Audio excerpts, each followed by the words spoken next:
In this video, I'm going to explain you how to fix Yahoo Mail verification code problem. So basically, you're gonna have to click resend within the first 5 minutes. If you still don't get the code, you're gonna have to basically make sure that these problems here, so you're not facing these problems.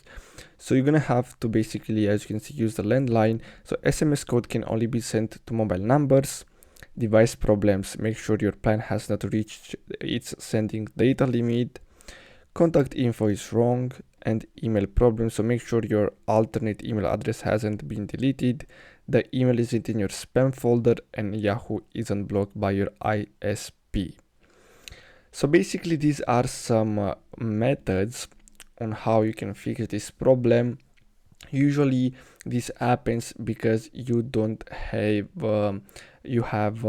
problems with your current phone number, so you don't have basically data. So you can fix that by basically enabling the airplane mode and then disabling it.